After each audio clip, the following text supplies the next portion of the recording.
have another hood latch problem.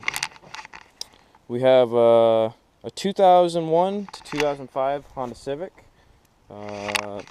This one, as you can see, the spring is fully extended, and the way to fix this is by pulling this cable back and see how it closes the gap of the spring. And now this should be able to shut. There it is. 2001 to 2005 Honda Civic hood latch fix.